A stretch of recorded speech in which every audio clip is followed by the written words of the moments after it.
Hello everyone, it's that time of year again, and it seems to come around quicker every year where we start chitting our potatoes. Some people do and some people don't. I've just had my delivery this morning from Jameson Brothers, which is where I get mine from. I don't order them every year, quite often I save them, but my crop last year wasn't the best. I think it was my fault, and I will explain my reasons why when I upload a video on how I plant them. So I've bought some seed in. I have got some saved seed, which is those there which are condor, and I believe that they were a failed crop last season, which means they're not available this year. So I'm glad that I saved those. So they're quite expensive. I think they're about £10 for 5 tubers. And here I had a delivery first week in January. Those came, and that's Nicole. They were recommended by Steve of Digwell Green Fingers. I said how good I thought the Charlotte were, and he said try Nicole. They're pretty much on the same level. So they will be my guest potato for this year. And these that I shall be growing this year are Picasso, a main crop, Sapo Mira main crop, Charlotte second earlies, and the Nicole are also a second early, and Maris Bard. Now I'm always an Aaron Pilot person for new potatoes, but I did try these, just one tub of these a couple of years ago, and we thought they were very good. So I thought I would give these a go this year. They're quite a nice waxy potato. I'm part of the Maris Piper brigade, so they should be quite a good potatoes to try. These from Jameson's, if you can see through the bag, they look good quality. I'll just open the bag up and we'll get them out and see what they look like. Well, there they are, and just looking in there, you can see that they're a good quality potato, a good size as well. They do say that the perfect size is the size of a hen's egg. Well, these are a bit more like a duck egg, these are, and they're clean and tidy. A couple of holes in them, I don't think that makes much difference, but they do look nice. And just, you can see there the umbilical cord. That's the bottom of the potato, and you want that to stay at the bottom, and the chits you want on the top. One way to tell if you've got it the right way, now you see that chit just in front of me there by my thumb, that's smiling. If it's smiling, you've got it the right way up, and if you turn it the other way up, it's not smiling, so you got it the wrong way up. Some of them are a bit more pronounced than others on different varieties, but that's the way to tell what they're like.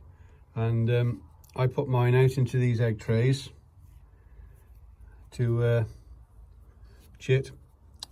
So long as you keep them frost free, either in the house on the windowsill, you want as much proper natural light as you can. That's the way to get some decent chits on them. Now, the reason I chit my potatoes, and I chit all my potatoes, some people just do first earlies, some don't chit at all. But what I like to do is chit them all for the simple reason that once you've got your potatoes, you put them away in a cupboard, and then when you go to get them out to chit them, because you decide you want to chit them, they've got all long straggly sprouts on them and shoots on them, which are no good at all. So if you start chitting them straight away and you've got good light on them, you'll get good, strong, small, dark green chits on them, and they will grow away well. Some people says it don't make a difference to the crop at all whether you chit or not. Well, to the finished crop, that might be so. But whilst they're growing, if they're chitted, they should come through about a fortnight earlier. Now if you can manage to keep the frost off your potatoes, either by covering them or if you're growing them inside, or even if you're planting them a little bit later to avoid the frost when they go out, you will get a better and earlier crop. When you come to harvest them, they might be the same as unchitted potatoes because they've gone full term.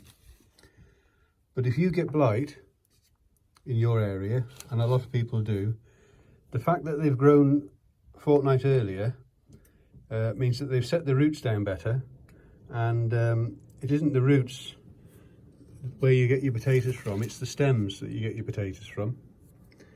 You'll never get potatoes growing below your seed tuber.